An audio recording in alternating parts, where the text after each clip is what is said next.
सुख समृद्धि विज्ञान चैनल में मैं सुशील कुमार शर्मा आप सभी का हार्दिक स्वागत करता हूं। जो लोग चैनल में पहले आए हैं, नए आए हैं, कभी मेरे चैनल को नहीं देखा है, उन लोगों को ये बताना चाहूंगा कि यह चैनल अगर आपने सब्सक्राइब कर लिया तो ये जीवन का टर्निंग पॉइंट होगा। अब आप सब्सक्राइब करें न करें ये आपकी मर्जी, लेकिन अगर सब्सक्राइब कर लिया और इस चैनल के लगातार आप वीडियो देखते रहे तो उस मुकाम पर आप पहुंच जाएंगे जहां पर आप पहुंचना चाहते हैं। भारत की प्राच्य विद्याओं के मनन, साधन इत्यादि के बारे में जो दृष्टिकोण सुख समृद्धि विज्ञान चैनल का है, यह आपको जल्दी प्राप्त नहीं होगा। तो चलिए कर लेते हैं सब्सक्राइब इस चैनल को और बेल का आइकन दबा लेते हैं। आज बात करने जा रहे हैं कि नवरात्रि आने वाली है, ये चैत्र नवरात्रि शुरू होने वाली है और आज मैं चैत्र नवरात्रि में करने योग्य एक दिव्य साधना के बारे में बता रहा हूँ।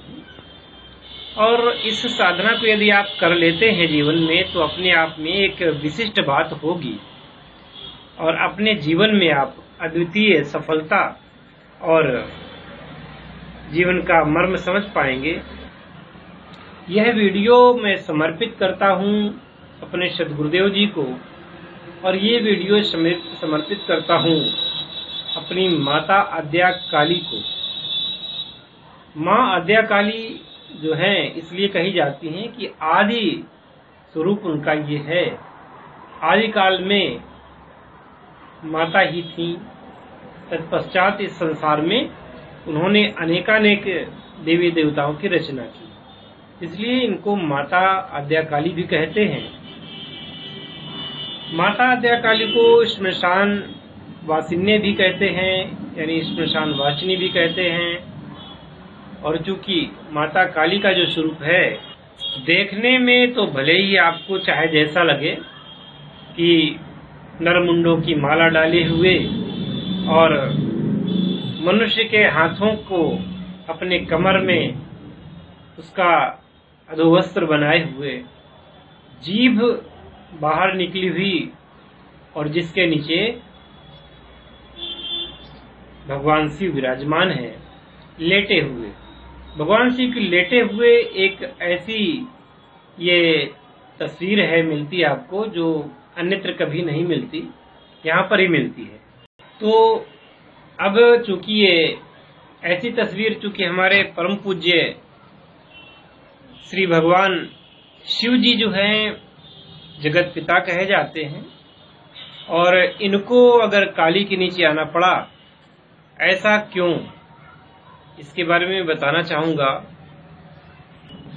कि दैत्यों के संहार में माता इतनी तत्पर हो गई।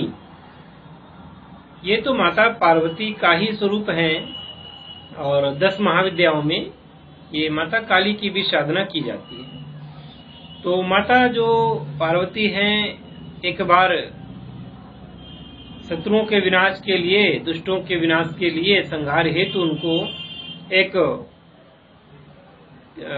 काफी तीक्ष्ण स्वरूप धारण करना पड़ा, जिसमें उन्होंने काली का स्वरूप धारण किया।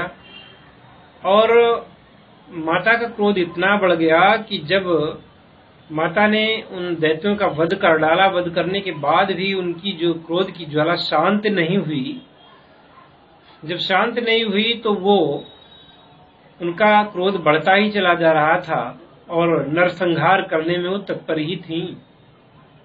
देवताओं को चिंता हुई तो उन्होंने भगवान शिव से प्रार्थना की और भगवान शिव जी चूंकि ज्ञानियों में सर्वश्रेष्ठ हैं, अपने आप में इनका अब तक कोई शानी नहीं मिला और ये हम जैसे लोगों को भी इन्होंने, भगवान शिव ने भविष्य के लिए एक बहुत बड़ा एक अस्त्र दे दिया।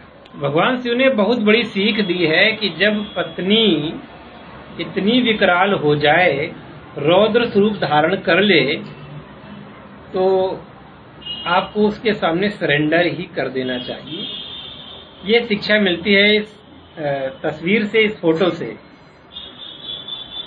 अब जिन मूढ़मती लोगों को स्त्री की उसके क्रोध का सामना नहीं करना पड़ा या वो अपने आप को बहुत कुछ लगाते हैं, स्त्री के सामने झुकना नहीं चाहते, उन लोगों के लिए भगवान शिव ने ये बहुत ही अच्छा तरीका निकाला है।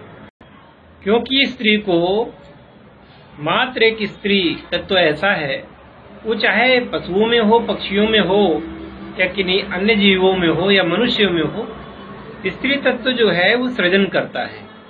संसार में वो सृजनात्मक कार्य है स्त्री तत्व का, और वह ही संसार को पुनः चलायमान करने में, उसका प्रादुर्भाव करने में, उसको जनन करने में, इसलिए वो तो जननी कही गई है कि सारे संसार को स्त्री तत्व ही जन्म देता है।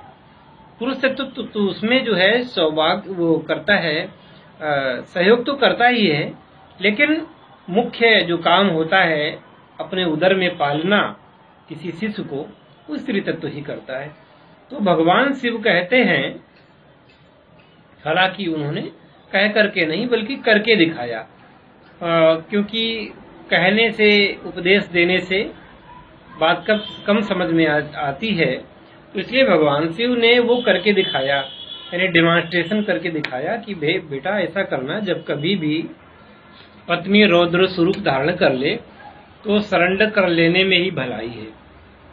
उसको उसके ऊपर आप जीत नहीं सकते, और क्रोध के समय तो आप बिल्कुल नहीं जीत सकते, इसलिए आप सरेंडर हो जाइए, उसका भी गुस्सा सरेंडर हो जाएगा। खैर, तो भगवान शिव जब माता काली के सामने लेट गए और धोखे से जब माता का पैर उनके वक्षस्थल पर पड़ा, तो उन्होंने नीचे देखा, और जैसे ही देखा तो उनका सारा क्रोध हवा हो गया, और पश्चाताप के फलस्वरूप एकदम उनकी जीभ बाहर निकल आई आश्चर्य के स्वरूप, अरे मुझसे ये क्या पाप हो गया, मेरे परम पूज्य, मेरे स्वामी, और मैंने इनके ऊपर अपना चरण रख दिया। तो तुरंत ही उनका क्रोध शांत हो गया। माता काली एक हाथ में दुष्ट राक्षस का सिर लिए हुए और एक हाथ में खड्ग लेते हुए उनको दिखाया गया है।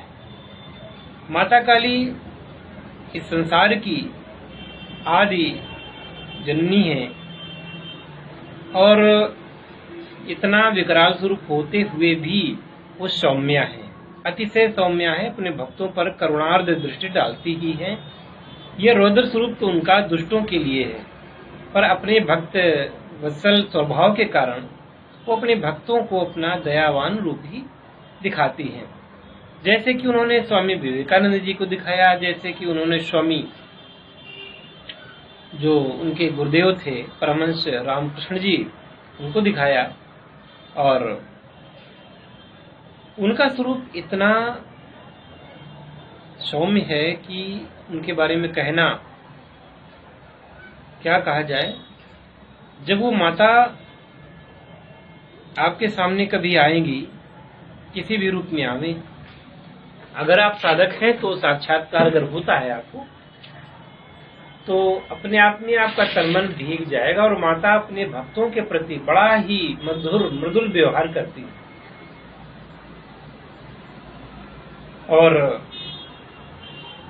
पर माँ अपने जो बच्चे से प्रेम तो चाहती ही है, इसलिए उन काली भक्तों के लिए, जो लोग काली की आराधना साधना करना चाहते हैं, उनके लिए मैं ये वीडियो को बना रहा हूँ और उन्हीं को समर्पित है ये। माँ काली को जो लोग शराब और मुर्गा या बकरे की या पशुओं की बलि देते हैं, अत्यंत ही निंदनीय कृत्य है, इसको ना करें। इसकी जगह आप नारियल की बलि दे सकते हैं, या इसी प्रकार से आप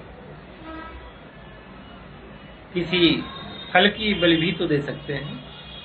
बलि का अर्थ होता है कि उस देवी या देवता के प्रति हम निवेदन करते हैं उनके हविष्यान्न का, तो सात्विक पदार्थों का उनको हविष्यान्न देना ही चाहिए। और माता के जो मंत्रों का बढ़िया उपयोग, बढ़िया ढंग से आपको उच्चारण करना चाहिए। तो नवरात्रि के पहले जो लोग माता काली की साधना करना चाहते हैं वो संपर्क कर सकते हैं, क्योंकि मैंने कहा है ना कि जो मंत्र अगर ऐसे ही बोल दिए जाएंगे तो मंत्रों की महत्ता चली जाती है। स्तोत्र तो बोले जा सकते हैं, बोले जाते हैं, पर मंत्र अपने आप में गोपनीय होता है। और एक माँ आद्या काली की साधना करने से सारी मनोकामनाएं पूर्ण हो जाती हैं। भले ही वो मनोकामना आपकी मोक्ष प्राप्ति की हो, या भले ही आपकी जो कामना हो सांसारिक हो, यानी धन प्राप्ति की हो, या सुंदर पत्नी की प्राप्ति के लिए, या पुत्र प्राप्ति के लिए, या राजयोग का निर्माण करने के लिए अगर माता की साधना आप कर रहे हैं, तो वो भी अपने आप में दिव्य और पवित्र भाव है। और माता की जो पूजा है कभी व्यर्थ नहीं जाती। तो अगर जो भी व्यक्ति माता काली को किसी जानवर की बलि देता है, नितांत ही वह हृदयहीन है और नितांत ही पापी है, जिसका दंड माता उसे अवश्य देगी, इसमें कोई शक नहीं है। वह समझता है कि मैं माँ को बलि दे करके प्रसन्न करूंगा, माता इससे कुपित ही होगी, इसमें कोई दो राय नहीं है। हालांकि माता ने काला झंडा है उनका और काले वस्त्र भी उदाहरण करती हैं, काले वस्त्रों में दिखाई गई है, परंतु भक्त के लिए यह आवश्यक नहीं है कि वो काले वस्त्र पहने ही, सफेद वस्त्र भी वो पहन सकता है और पीले वस्त्रों का भी प्रयोग कर सकता है। देखिए, मैं सब लोगों की तरह अंधविश्वासी नहीं हूँ और वही बताऊंगा जो कि सही है। तो इसी प्रकार से गुरु का दिया हुआ आप अगर कोई वस्त्र है वो ले सकते हैं, या आप काले वस्त्रों का भी प्रयोग किया जा सकता है। अच्छा हो कि सिला हुआ वस्त्र ना हो तो ठीक रहता है। और रात को माता काली की आराधना करनी चाहिए। अगर हकीक की माला है तो सर्वोत्तम रहेगी, इसको प्राण प्रतिष्ठित करवा लेना चाहिए माँ काली के दिव्य मंत्रों से। और श्री माँ काली का चित्र हो तो अच्छी बात है, चित्र के साथ में यंत्र अवश्य होना चाहिए जिसको प्राण प्रतिष्ठा युक्त और मंत्र सिद्ध हो।